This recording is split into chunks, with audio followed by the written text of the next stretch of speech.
ద్వితీయోపదేశకాండము 17వ అధ్యాయము. నీవు కళంకమైనను మరి ఏ అవలక్షణమైనను గల ఎద్దునే గాని గొర్రె మేకలనే గాని నీ దేవుడైన యెహోవాకు బలిగా అర్పింపకూడదు. అది నీ దేవుడైన యెహోవాకు హేయము. నీ దేవుడైన యెహోవా నిబంధనను మీరి ఆయన దృష్టికి చెడ్డదానిని చేయుచు నేనిచ్చిన ఆజ్ఞకు విరోధముగా అన్యదేవతలకు అనగా సూర్యునికైనను చంద్రునికైనను ఆకాశ నక్షత్రములలోని దేనికైనను నమస్కరించి మ్రొక్కు పురుషుడే గాని స్త్రీయే గాని నీ దేవుడైన యెహోవా నీకిచ్చుచున్న నీ గ్రామములలో దేనియందైనను నీ మధ్య కనబడినప్పుడు అది నీకు తెలుపబడిన తరువాత నీవు విని బాగుగా విచారణ చేయవలెను. అది నిజమైన ఎడల అనగా అట్టి హేయక్రియ ఇశ్రాయేలీలలో జరిగియుండుట వాస్తవమైన ఎడల ఆ చెడ్డ కార్యము చేసిన పురుషుని గాని స్త్రీని గాని నీ గ్రామముల వెలుపలికి తీసుకొని పోయి రాళ్లతో చావగొట్టవలెను. 2-3 సాక్షుల మాట మీదనే చావతగిన వానికి మరణశిక్ష విధింపవలెను. ఒక్క సాక్షి మాట మీద వానికి విధింపకూడదు. వాని చంపుటకు మొదట సాక్షులను తరువాత జనులందరూ వాని మీద చేతులు వేయవలెను. అట్లు నీ మధ్య నుండి ఆ చెడుతనమును పరిహరింపవలెను. హత్యకు హత్యకు, వ్యాజ్యమునకు వ్యాజ్యమునకు, దెబ్బకు దెబ్బకు నీ గ్రామములలో వివాదములు పుట్టగా వీటి భేదము కనుగొనుటకు నీకు సాధ్యము కాని ఎడల నీవు లేచి నీ దేవుడైన యెహోవా ఏర్పరచుకొను స్థలమునకు వెళ్లి యాజకులైన లేవీయులను ఆ దినములలో నుండు న్యాయాధిపతిని విచారింపవలెను. వారు దానికి తగిన తీర్పు నీకు తెలియచెప్పుదురు. యెహోవా ఏర్పరచుకొను స్థలమున వారు నీకు తెలుపు తీర్పు చొప్పున నీవు జరిగించి వారు నీకు తేటపరచు అన్నిటి చొప్పున తీర్పు తీర్చుటకు జాగ్రత్త పడవలెను. వారు నీకు తేటపరచు భావము చొప్పునను వారు నీతో చెప్పు తీర్పు చొప్పునను నీవు తీర్చవలెను. వారు నీకు తెలుపు మాట నుండి కుడికి గాని ఎడమకు గాని నీవు తిరగకూడదు.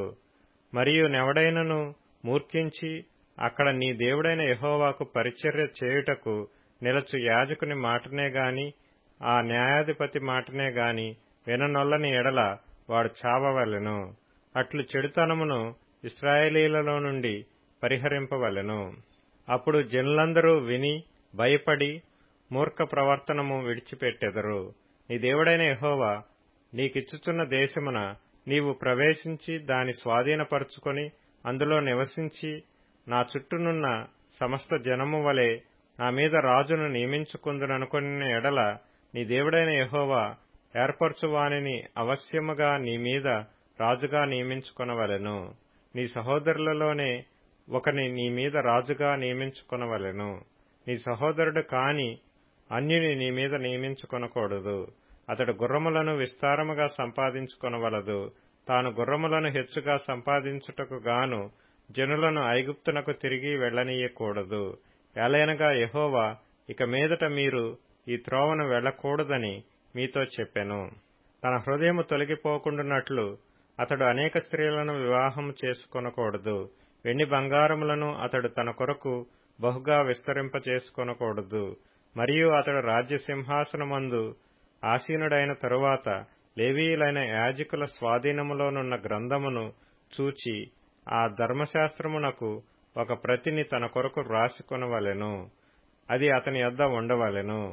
తన రాజ్యమందు తానును తన కుమారులను ఇశ్రాయేలు మధ్యను దీర్ఘాయుష్మంతులగుటకై తాను తన సహోదరుల మీద గర్వించి ఈ ధర్మమును విడిచిపెట్టి కుడికి గాని ఎడమకు గాని తాను తొలగక ఇండునట్లు తన దేవుడైన యెహోవాకు భయపడి ఈ ధర్మశాస్త్ర వాక్యములన్నిటినీ ఈ కట్టడలను అనుసరించి నడువ నేర్చుకొనుటకు అతడు తాను బ్రతుకు దినములన్నిటిను ఆ గ్రంథమును చదువుచుండవలెను.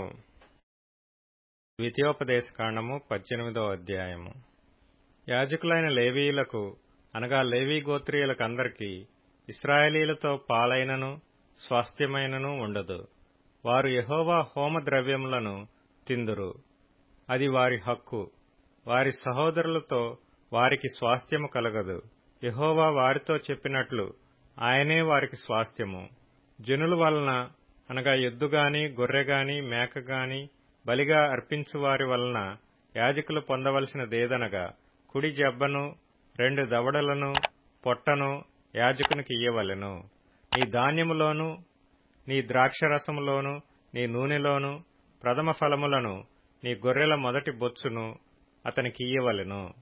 నిత్యము యెహోవా నామమున నిలిచి సేవ చేయుటకు నీ గోత్రములన్నిటిలోనూ అతనిని అతని సంతతి వారిని నీ దేవుడైన యెహోవా ఏర్పరచుకొని ఉన్నాడు.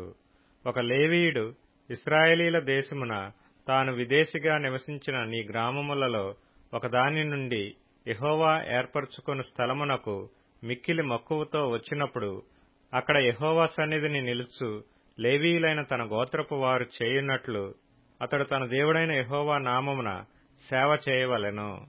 అమ్మబడిన తన పిత్రార్జితము వలన తనకు వచ్చినది గాక అతడు ఇతరుల వలె వంతు అనుభవింపవలెను. నీ దేవుడైన యెహోవా నీకిచ్చుచున్న దేశమున నీవు ప్రవేశించిన తరువాత ఆ జనముల హేయకృత్యములను నీవు చేయ నేర్చుకొనకూడదు. తన కుమారుడనైనను తన కుమార్తెనైనను అగ్నిగుండము దాటించువానినైనను శకునము చెప్పు సోదిగానినైనను మేఘశకునములను గాని సర్పశకునములను గాని చెప్పువానినైనను చిల్లంగివానినైనను మాంత్రికునినైనను ఇంద్రజాలకునినైనను కర్ణపిచాచి నడుగువానినైనను దయ్యముల యొద్ద విచారణ చేయువానినైనను మీ మధ్య ఉండనీయకూడదు. వీటిని చేయి ప్రతివాడును యెహోవాకు హేయుడు. ఆ హేయములైన వాటిని బట్టి నీ దేవుడైన యెహోవా నీ యొద్ద నుండి ఆ జనములను వెళ్లగొట్టుచున్నాడు. నీవు నీ దేవుడైన యెహోవా యొద్ద యథార్థపరుడవై ఉండవలెను. నీవు స్వాధీనపరచుకొనబోవు జనములు మేఘశకునములను చెప్పు వారి మాటను సోదెగాండ్ర మాటను విందురు. నీ దేవుడైన యెహోవా నిన్ను అలాగున చేయనీయడు. హోరేబులో ఆ సమాజ దినమున నీవు నేను చావక ఇండునట్లు మళ్లీ నా దేవుడైన యెహోవా స్వరము నాకు వినబడకుండునుగాక, ఈ గొప్ప అగ్ని నాకు ఇకను కనబడకుండునుగాక అని చెప్పితివి. ఆ సమయమున నీ దేవుడైన యెహోవాను నీవు అడిగిన వాటన్నిటి చొప్పున నీ దేవుడైన యెహోవా నీ మధ్యను నా వంటి ప్రవక్తను నీ సహోదరులలో నీ కొరకు పుట్టించును. ఆయన మాట నీవు వినవలెను. మరియు యెహోవా నాతో ఇట్లనెను, వారు చెప్పిన మాట మంచిది. వారి సహోదరులలో నుండి నీ వంటి ప్రవక్తను వారి కొరకు పుట్టించెదను. అతని నోట నా మాటలు నుంచుదును. నేను అతనికి ఆజ్ఞాపించున్నది యావత్తును అతడు వారితో చెప్పును. అతడు నా నామమున చెప్పు నా మాటలను వినని వానిని దాని గూర్చి విచారణ చేసెదను. అంతేకాదు ఏ ప్రవక్తయు అహంకారము పూని నేను చెప్పుమని తనకాజ్ఞాపించని మాటను నా నామమున చెప్పునో ఇతర దేవతల నామమున చెప్పునో ఆ ప్రవక్తయును చావవలెను.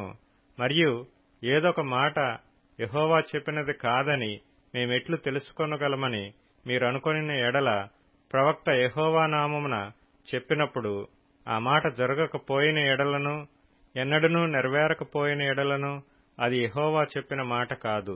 ఆ ప్రవక్త అహంకారము చేతనే దాని చెప్పిన గనుక దానికి భయపడవద్దు. ద్వితీయోపదేశకాండము 19వ అధ్యాయము. నీ దేవుడైన యెహోవా ఎవరి దేశమును నీకిచ్చుచున్నాడో ఆ జనములను నీ దేవుడైన యెహోవా నాశనము చేసిన తరువాత నీవు వారి దేశమును స్వాధీనపరుచుకొని వారి పట్టణములలోనూ వారి ఇండ్లలోనూ నివసించున్నప్పుడు నీవు స్వాధీనపరుచుకొనున్నట్లు నీ దేవుడైన యెహోవా నీకిచ్చుచున్న దేశములో 3 పురములను వేరుపరచవలెను. ప్రతి నరహంతకుడు పారిపోవునట్లుగా నీవు త్రోవను ఏర్పరచుకొని నీవు స్వాధీనపరుచుకున్నట్లు నీ దేవుడైన యెహోవా నీకిచ్చుచున్న దేశము యొక్క సరిహద్దులలోగా ఉన్న పురములను 3 భాగములు చేయవలెను. పారిపోయి బ్రతకగల నరహంతకుని గూర్చిన పద్ధతి ఏదనగా, ఒకడు అంతకు ముందు తన పొరుగువాని యందు పగపట్టక పొరపాటున వాని చంపిన ఎడల, అనగా ఒకడు చెట్లు నరుకుటకు తన పొరుగువానితో కూడా అడవికి పోయి చెట్లు నరుకుటకు తన చేతితో గొడ్డలి దెబ్బ వేసినప్పుడు గొడ్డలి పిడి ఊడి వాని పొరుగువానికి తగిలి వాడు చనిపోయిన ఎడల, వాడు అంతకు ముందు తన పొరుగువాని యందు పగపట్టలేదు గనుక వానికి మరణదండన విధి లేదు. అయితే హత్య విషయంలో ప్రతిహత్య చేయువాని మనస్సు కోపంతో మండుచుండగా మార్గము దూరమైనందున వాడు నరహంతకుని తరిమి వాని కలుసుకొని వాని చావగొట్టక ఇండునట్లు ఆ నరహంతకుడు పారిపోయి ఆ పురములలో ఒకదానియందు జొచ్చి బ్రతుకును. అందుచేతను 3 పురములను నీకు ఏర్పరచవలనని నేను నీకు ఆజ్ఞాపించుచున్నాను. మరియు నీ దేవుడైన యెహోవా నీ పితరులతో ప్రమాణము చేసినట్లు ఆయన నీ సరిహద్దులను విశాలపరచి నీ పితరులకు ఇచ్చెదనని చెప్పిన సమస్త దేశమును నీకిచ్చిన ఎడల నీవు నీ దేవుడైన యెహోవాను ప్రేమించుచు నిత్యమును ఆయన మార్గములలో నడుచుటకు నేడు నేను నీకాజ్ఞాపించిన ఈ ఆజ్ఞలన్నిటినీ అనుసరించి నడుచుచు ఈ 3 పురములు గాక మరి 3 పురములను ఏర్పరచుకొనవలెను. ప్రాణము తీసిన దోషము నీ మీద మోపబడకుండునట్లు నీ దేవుడైన యెహోవా నీకు స్వాస్థ్యముగా ఇచ్చుచున్న నీ దేశమున నిర్దోషి యొక్క ప్రాణము తీయకుండవలెను. ఒకడు తన పొరుగువానియందు పగపట్టి వాని కొరకు పొంచియుండి వాని మీద పడి వాడు చచ్చినట్లు కొట్టి ఆ పురములలో ఒకదానిలోనికి పారిపోయిన ఎడల వాని ఊరి పెద్దలు మనుషులను పంపి అక్కడ నుండి వానిని రప్పించి వానిని చంపుటకై హత్య విషయములో ప్రతి హత్య చేయువానికి వానిని అప్పగింపవలెను. వాని కటాక్షింపకూడదు. నీకు మేలు కలుగునట్లు ఇశ్రాయేలీల మధ్య నుండి నిర్దోషి ప్రాణ విషయమైన దోషమును పరిహరింపవలెను. కీర్తనల గ్రంథం 44వ కీర్తన. దేవా, పూర్వకాలమున మా పితరుల దినములలో నీవు చేసిన పనిని గూర్చి మేము చెవులారా వినియున్నాము. మా పితరులు దానిని మాకు వివరించిరి. నీవు నీ భుజబలము చేత అన్యజనులను వెళ్లగొట్టి మా పితరులను నాటితివి. జనములను నిర్మూలము చేసి వారిని వ్యాపింపజేసితివి. వారు తమ ఖడ్గము చేత దేశమును స్వాధీనపరుచుకొనలేదు. వారి బాహువు వారికి జయమియ్యలేదు. నీవు వారిని కటాక్షించితివి గనుక నీ దక్షిణ హస్తమే, నీ బాహువే, నీ ముఖకాంతియే వారికి విజయము కలగజేసెను. దేవా, నీవే నా రాజువు. యాకోబునకు పూర్ణ రక్షణ కలగ నాజ్ఞాపించుము. నీ వలన మా విరోధులను అణిచివేయుదుము. నీ నామము వలననే మా మీదికి లేచువారిని మేము త్రొక్కివేయుదుము. నేను నా వింటిని నమ్ముకొనను. నా కత్తియు నన్ను రక్షింపజాలదు. మా శత్రువుల చేతిలో నుండి మమ్మును రక్షించువాడవు నీవే. మమ్మును ద్వేషించు వారిని సిగ్గుపరచువాడవు నీవే. దినమెల్ల మేము దేవునియందు అతిశయపడుచున్నాము. నీ నామమును బట్టి మేము నిత్యము కృతజ్ఞతాస్తుతులు చెల్లించుచున్నాము. సామెతల గ్రంథం 10వ అధ్యాయం. నీతిమంతుల ఆశ సంతోషము పుట్టించును, భక్తిహీనుల ఆశ భంగమైపోవును. యథార్థవంతునికి యెహోవా ఏర్పాటు ఆశ్రయదుర్గము. పాపము చేయు వారికి అది నాశనకరము. నీతిమంతుడు ఎన్నడును కదిలింపబడడు. భక్తిహీనులు దేశములో నివసింపరు. లూకా సువార్త 9వ అధ్యాయం. ఆయన తన 12 మంది శిష్యులను పిలిచి సమస్తమైన దయ్యముల మీద శక్తిని, అధికారమును, రోగములు స్వస్థపరచు వరమును వారు కనుగ్రహించి దేవుని రాజ్యమును ప్రకటించుటకును రోగులను స్వస్థపరచుటకును వారి నంపెను. మరియు ఆయన, మీరు ప్రయాణము కొరకు చేతికర్రనైనను, జాలెనైనను, రొట్టెనైనను, వెండినైనను, మరిదేనినైనను తీసుకొని పోవద్దు. 2 అంగీలు ఉంచుకొనవద్దు.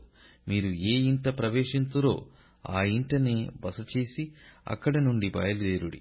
మిమ్మును ఎవరు చేర్చుకొనరో ఆ పట్టణములో నుండి బయలుదేరినప్పుడు వారి మీద సాక్ష్యముగా ఉండుటకు మీ పాదధూళి దులిపివేయుడని వారితో చెప్పెను. వారు బయలుదేరి అంతటను సువార్త ప్రకటించుచు రోగులను స్వస్థపరచుచు గ్రామములో సంచారము చేసిరి. చతుర్థాధిపతి అయిన హేరోదు జరిగిన కార్యములన్నిటిని గూర్చి విని ఎటు తోచక యుండెను.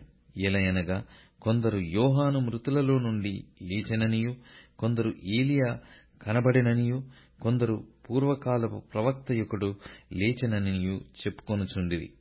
అప్పుడు హేరోదు, నేను యోహానును తలగొట్టించి తిని గదా, ఎవని గూర్చి ఇట్టి సంగతులు వినుచున్నానో అతడెవడో అని చెప్పి ఆయనను చూడగోరెను.